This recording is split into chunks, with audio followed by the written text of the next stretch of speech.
तो ये बंधन क्या है, अब बंधन के कारण क्या है वो बता रहे हैं। वैसे तो उसी में बता दिया, सदोष कर्म करना ये अपने आप में कारण भी है, फिर भी यहाँ अलग से कह रहे हैं तत्र कसाय ग्रहणम सर्व बंध हेतु उपलक्षणार्थम। कह रहे हैं यहाँ पर जो कसाय का ग्रहण किया ना, ये सर्व बंधन हेतु उपलक्षणार्थम, सारे ही जो बंधन के हेतु हैं उसका उपलक्षण है ये कसाय। कसाय माने क्लेश मूलक, जिसको वैदिक दर्शनों में कहा क्लेश मूलक कर्माशय। तो यहाँ इन्होंने क्या कह दिया, स कसाय, तो ये सब नेगेटिविटी का उपलक्षण है कसाय। बंधु हेतून पपाठः वाचक आचार्य मिथ्या दर्शन अविरति प्रमाद कसाय योगा बंध हेतवः। मिथ्या दर्शन, अविरति, प्रमाद, कषाय का योग, ये सब बंधन के हेतु हैं। बंधन, बंधन का हेतु।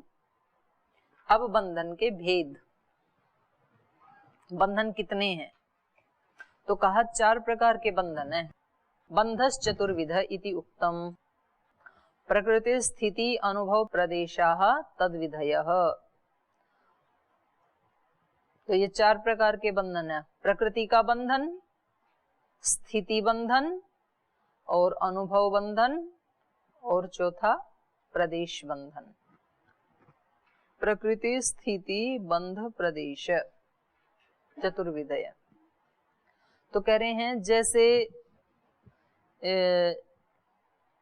ज्ञान आवरण, दर्शन आवरण, वेदनीय, मोहनीय, आयु, नाम, गोत्र, अंतरा, ये 8 प्रकार के कर्म हैं, इनसे ही व्यक्ति बंधन में पड़ता है।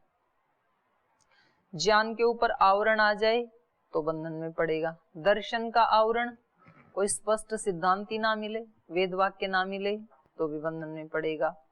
वेदनीय माने जिनसे कष्ट भी मिलता है साथ में, ऐसे सुख, तो इन्होंने उदाहरण दिया है जैसे किसी तलवार की धार के ऊपर मधु लगा हो और उसको जीभ से चाटना हो, तो मधु तो मिलेगा लेकिन साथ में चोट भी मिलेगी, जीभ भी जाएगी साथ में, तो दोनों साथ साथ मिलते हैं। ये संसार के जो सुख है ना, चाटते ही जीभ भी तो जाएगी। तो ये वेदनीय वेदना देने वाला, तो इससे भी क्या होता है, बंधन। संसार के सारे सुख ऐसे ही तो हैं कि तलवार की धार पे लगे हुए मधु को चाटना, ऐसे ही हैं सारे सुख तो। और मोह के कारण मोहनीय और आयु, नाम, गोत्र, ये सब अंतराय हैं। नाम से भी बंधन में पड़ता है, आयु से भी बंधन में पड़ता है व्यक्ति कि मैं इतना बड़ा हूं, तो अपने आप को बांध लेता है। नाम से भी, मैं इतने ऊंचे कुल में पैदा हुआ हूं, मेरा ये नाम है, हम चतुर्वेदी हैं, त्रिवेदी हैं, द्विवेदी हैं, सुवेदी हैं।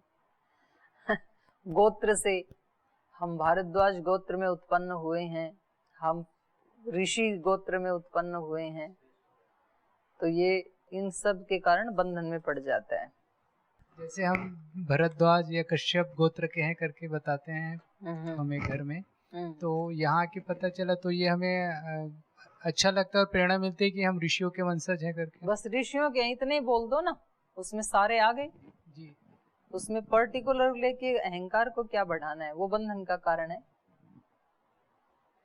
तो जब व्यक्ति अपने आप को विशेष मानता है ना, हाँ, कि आप उस कुल में पैदा नहीं हुए जिसमें मैं पैदा हुआ, तो व्यवहार के लिए तो ये तो वो व्यवहार, उसी से ही व्यवहार बिगड़ते हैं। व्यवहार के लिए तो सारे अंतराय हैं ये।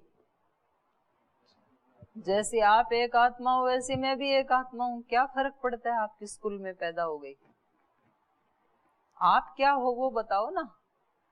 और जो ऐसे ऋषि होते हैं ना, वो किसी एक जाति एक कुल के नहीं होते हैं, वो पूरी समष्टि के होते हैं, इसलिए उनके ऊपर एकाधिकार जमाना ये हमारी अज्ञानता का द्योतक है, हमारी मूर्खता का द्योतक है। महापुरुषों को अपने उसमें कब्जे में करना, वो आपके कब्जे में होते तो आपके घर ही रहते ना, फिर वो घर को छोड़ के आ गए, इसका मतलब उन्होंने आपका परित्याग कर दिया, वो नहीं क्षुद्रता में जीना चाहते हैं, तो क्यों जबरदस्ती बांधते हैं उसको।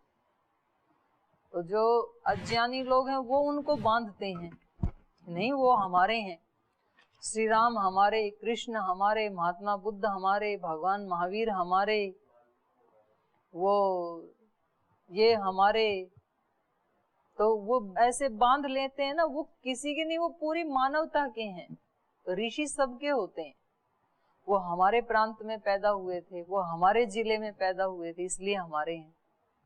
क्या फर्क पड़ता है, किसी प्रांत में तो पैदा होना ही था, किसी जिले में तो होना ही था, लेकिन वो जिले या प्रांत के लिए पैदा नहीं हुए, वो पूरी मानवता के लिए पैदा हुए हैं। तो ये सारे बंधन के ही कारण है। वो उनको नहीं बांधते, ऐसा मानने वालों को बांधते हैं, वो नहीं बनते। तो चलो ये बंधन बता रहे थे ना, इसका थोड़ा सा पढ़ लेते हैं। स्थिति बंध क्या है? ये कह रहे हैं जैसे बकरी, गाय, भैंस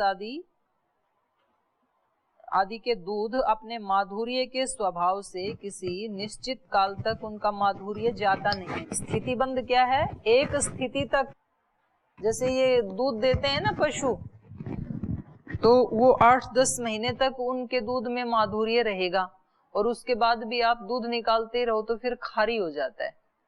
जैसे दूसरा बच्चा उसके पेट में आया गाय भैंस के, और फिर भी आप दूध निकालते रहे तो फिर उसका टेस्ट बदल जाता है, खारी हो जाता है, फिर वो छोड़ना ही पड़ेगा, पीने योग्य नहीं होता है वो। लेकिन एक अवधि तक वो मीठा ही रहता है।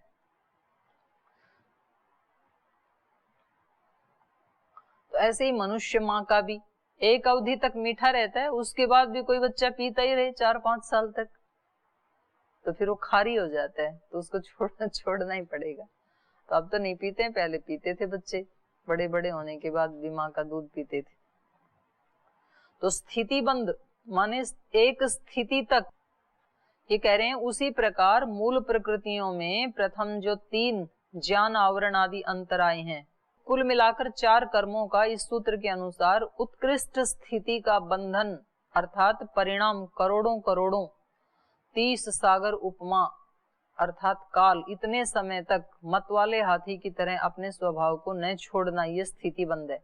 मतलब ये कह रहे हैं ये कि जैसे कोई मतवाला हाथी कुछ समय तक अपनी प्रकृति को नहीं छोड़ता है, जब वो मत्त हो जाता है ना, तो आप जो मर्जी उसकी पिटाई करो, अंकुश कर लगाओ, उसको डांटो, फटकारो, छोड़ता नहीं है वो उसको।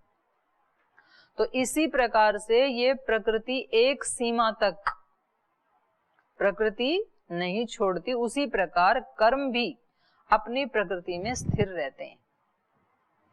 तो इसको कौन सा बंधन कहा? प्रकृति बंध।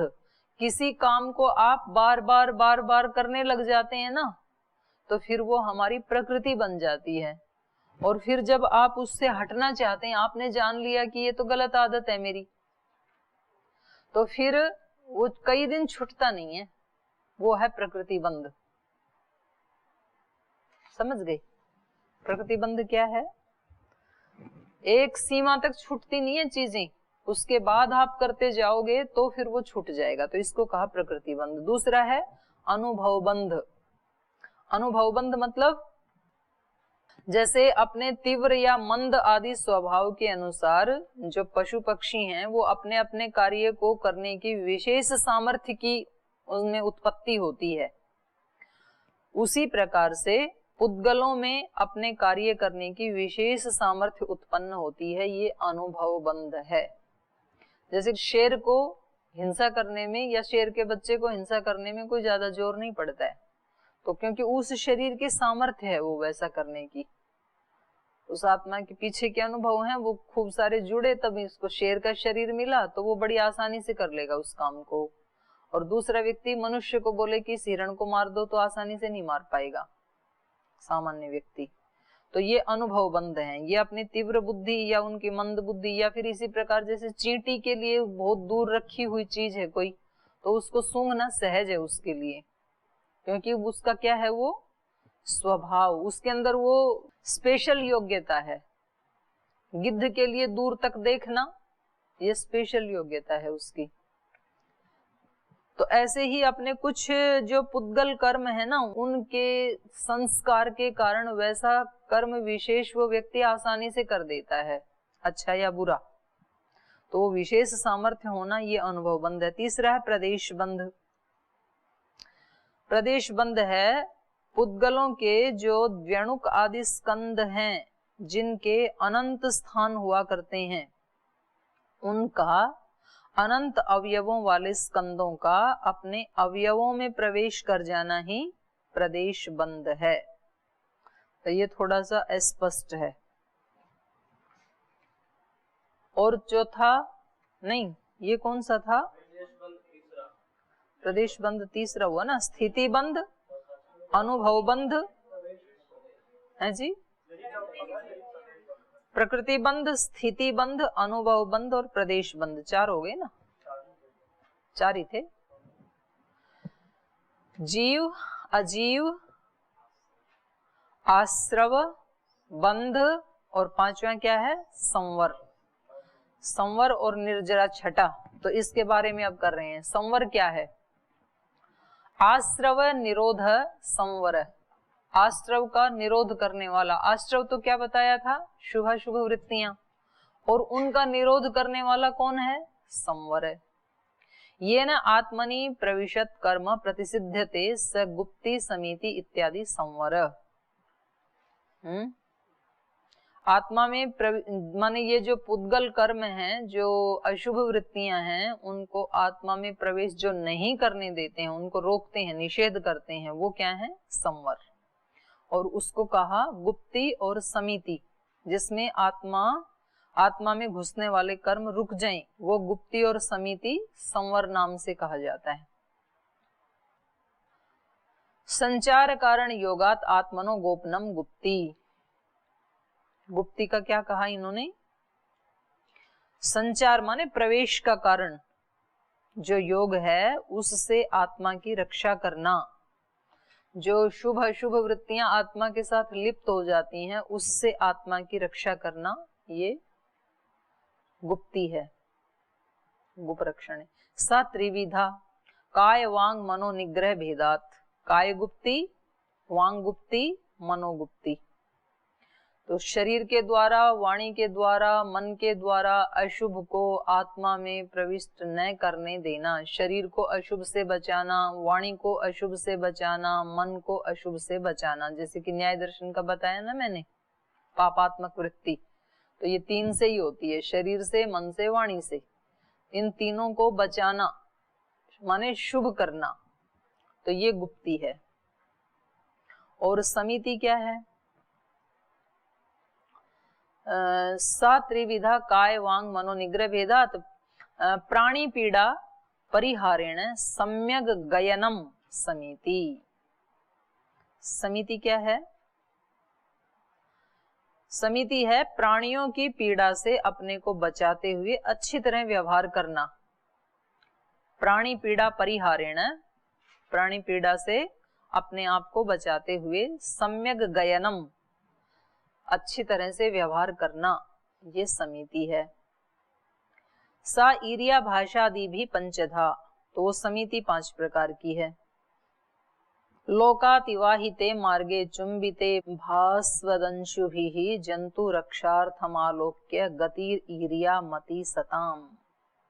ईरिया समिति क्या है वो बता रहे हैं। जिस मार्ग पे ज्यादा लोग चलते हैं या बहुत कम जीव जंतु हों, सूर्य की किरणों से चुंबित हो, उस पर जंतुओं की रक्षा के लिए देखभाल करके चलना, ये ईरिया समिति है। और अनिंद्य सत्य, सभी जनों के लिए हितकर मित भाषण करना, और जो वचन के संयमी व्यक्तियों को प्रिय लगे, वो भाषा समिति है। तो ईरिया समिति, भाषा समिति। अनवद्यमृतम सर्वजनेनम मित भाषणम प्रिया वाचम यमानाम सा भाषा समिति उच्यते।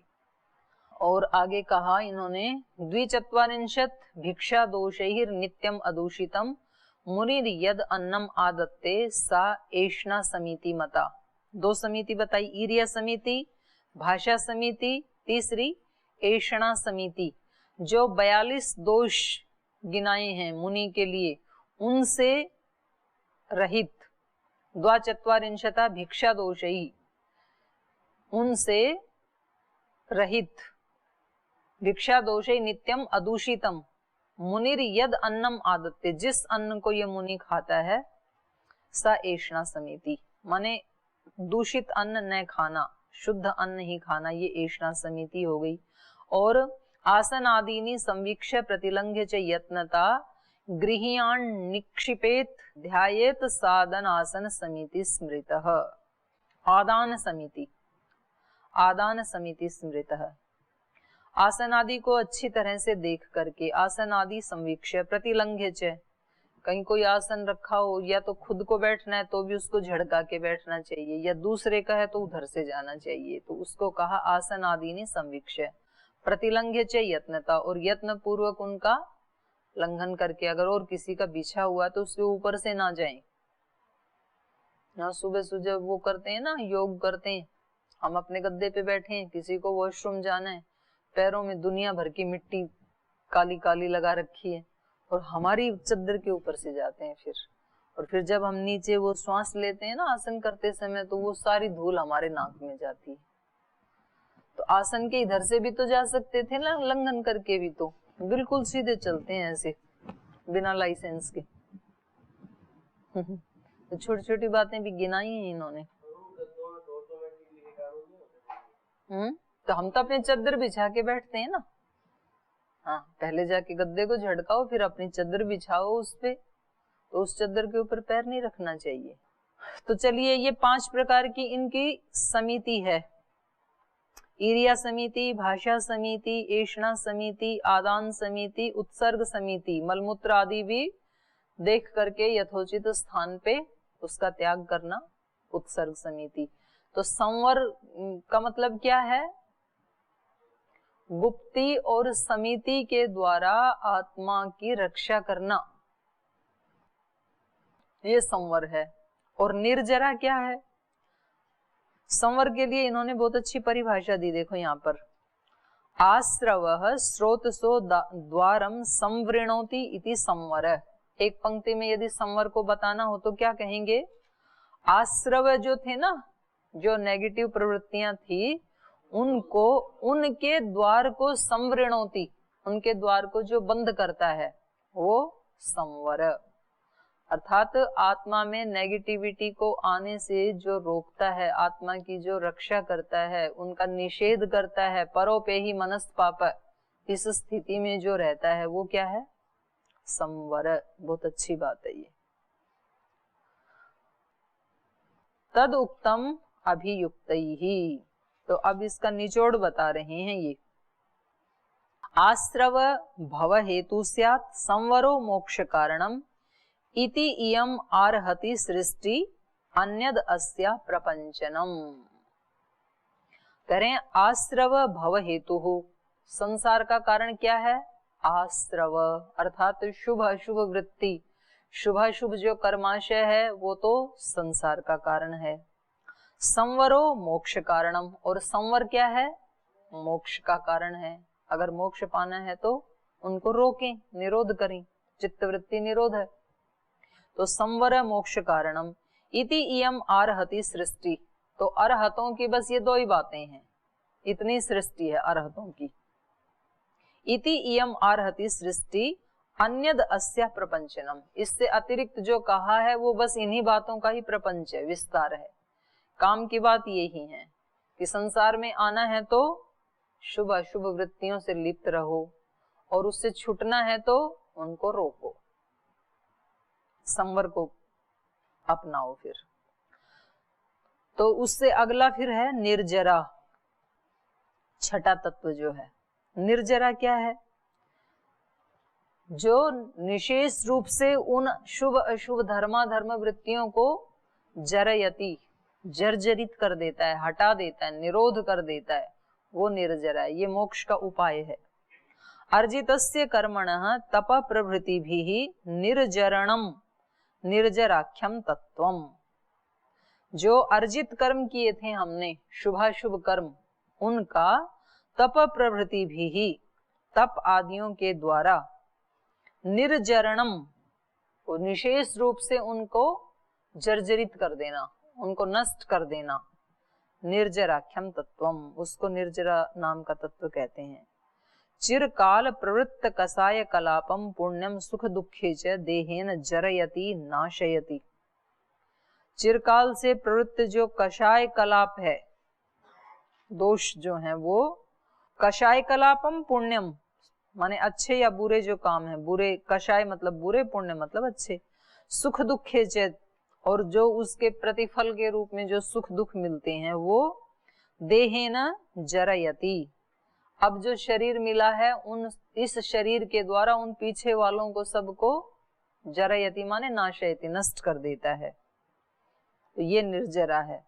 तो इसमें क्या क्या है, केश उल्लंघनम आदि कम तप उच्यते, इनके यहाँ तप किसको कहा जाता है, केश को नोचना, मतलब एक एक केश को काटते नहीं है, हाँ, और जब एक केश को वो नोचते हैं तो बोले कि अब एक पाप मिट गया, नहीं तप है ये, आपने फाड़ के देखना कभी, ऐसे नहीं, पीड़ा होती है, हैं? आपने पाड़ के देखना कल, इतना सा सिर निकाल के लाना पाड़ पाड़ के, तब पता लगेगा। बहुत तपस्वी जीवन होता है। तपस्या का मतलब जैन साधु, तपस्या की पराकाष्ठा। केश उल्लंघन आदि तप उच्यते, सा निर्जरा द्विविधा, तो ये जो निर्जरा है ये दो प्रकार की है।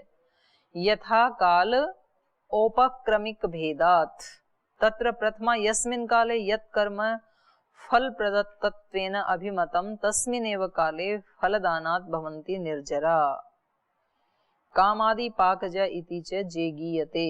तो इसको मैं थोड़ा जल्दी पढ़ रही हूँ। ये दो प्रकार की है, यथाकाल और औपक्रमिक। पहली यथाकाल निर्जरा वह है जब किसी काल में कोई कर्म फलदायक समझा जाता है, तभी उसी काल में फल देने के बाद होने वाली निर्जरा कामनाओं की पूर्ति के बाद भी होती है। अभिप्राय यह है कि कर्म का किसी काल विशेष में फल उत्पादन के पश्चात नष्ट हो जाना ये यथाकाल निर्जरा है। लेकिन तब जब तपोबल के द्वारा अपनी इच्छा से उदय अवस्था में ही कर्म को जलाकर नष्ट किया जाए तो वो औपक्रमिक निर्जरा है। तो जैसे कि कहा है, संसार के कारण स्वरूप जो कर्म है माने सदोष कर्म, उनके विनाश से निर्जरा होती है। तो जिसके दो भेद हैं, सकाम निर्जरा, अकाम निर्जरा। तो सकाम निर्जरा यम धारण करने वाले तपस्वियों की होती है, और दूसरे प्राणियों की अकाम यथाकाल अपने आप होने वाली निर्जरा होती है। तो ये 6 तत्व हो गए इनके, जीव, अजीव, आश्रव, संवर, निर्जरा, नहीं बंध भी तो आया बीच में एक बंध भी आया। तो बंध, संवर, निर्जरा, और 7वां है मोक्ष, ये अंतिम है मोक्ष। मोक्ष क्या है? तो जैन मत में मोक्ष है मिथ्या दर्शन आदि नाम बंध हेतुना निरोधे अभिनव कर्माभावात निर्जरा हेतु सन्निधानेन अर्जितस्य कर्मणो निरसनात् आत्यंतिक कर्म मोक्षणम मोक्षः। तो बिल्कुल वैदिक संप्रदाय से मिलता हुआ ही है मोक्ष इनका। ये कह रहे हैं मिथ्या दर्शन आदि नाम, मिथ्या दर्शन आदि, आदि कहने से 2 भी ले लेंगे। शुरू में 3 रत्न लेके चले थे ना, सम्यक दर्शन, सम्यक ज्ञान, सम्यक चरित्र। ऐसे ही मिथ्या दर्शन, मिथ्या ज्ञान, मिथ्या चरित्र। अगर सिद्धांत दर्शन मिथ्या है तो ज्ञान भी मिथ्या ही होगा, और ज्ञान मिथ्या है तो आचरण भी मिथ्या ही होगा फिर, क्योंकि जैसा हमारा ज्ञान होता है वैसा हमारा आचरण होता है। तो इसलिए इन्होंने कहा मिथ्या दर्शन आदि नाम बंध हेतु नाम, बंधन के हेतु जो मिथ्या दर्शन आदि हैं, अर्थात मिथ्या दर्शन, मिथ्या ज्ञान, मिथ्या आचरण, यही बंधन के हेतु हैं। इनका निरोधे, इनका निरोध होने पर अभिनव कर्म अभावात, जो नए कर्म हैं उनका अभाव होने से, उनका अभाव कैसे होगा? निर्जरा हेतु सन्निधानेन, निर्जरा के हेतु के सन्निधान से, अर्जितस्य कर्मणो निरसनात्, जो पहले अर्जित कर्म कर लिए थे, जो हमने बना लिया पाप पुण्य कर्माशय, उसका तो क्या करना है? उसको तो निरस्त करना है, निरसनात्, उसका तो नाश करना है। और आत्यंतिक कर्म मोक्षणम, और जो आगे वाले हैं अभिनव, उनको बनने नहीं देना है। तो निर्जरा से दो काम करने हैं। जैसे यहाँ योगाग्नि या ज्ञानाग्नि से दो कार्य किए जाते हैं। पहले जो संचित कर्माशय था उसको ज्ञान की अग्नि से भून दिया जाता है, और आगे कोई नया कर्म बनाते नहीं है। वो ये कह रहे हैं अभिनव कर्म अभावात निर्जरा हेतु सन्निधानेन अर्जितस्य कर्मण निरसनात्। तो दोनों को हटा दिया तो क्या हो गया? आत्यंतिक कर्म मोक्षणम, कर्म का आत्यंतिक नाश हो गया, मोक्षण हो गया, ना पीछे के बचे ना आगे के बचे। तो ये आत्यंतिक कर्मों का मोक्षण हो जाना ही क्या है? मोक्ष। उसी को मोक्ष कहा, माने कर्माशय का नाश कर देना, यही मोक्ष है। तद आह, उसके बारे में कहा, बंधन हेतु अभाव निर्जराभ्याम कृत्सन कर्म विप्रमोक्षणम मोक्ष। करें बंधन हेतु अभाव निर्जराभ्याम, बंधन के हेतु का जो अभाव करती है, दो प्रकार की निर्जरा, बंधन के हेतु का अभाव और निर्जरा के द्वारा। बंधन का हेतु कौन है? मिथ्या ज्ञान आदि, ऊपर तीनों बताए ना, मिथ्या ज्ञान, मिथ्या दर्शन, मिथ्या चरित्र। मिथ्या दर्शन आदि के द्वारा और निर्जरा के द्वारा कृत्सन कर्म विप्रमोक्षणम, संपूर्ण कर्मों का विशेष रूप से प्रमोक्षण, नाश कर देना।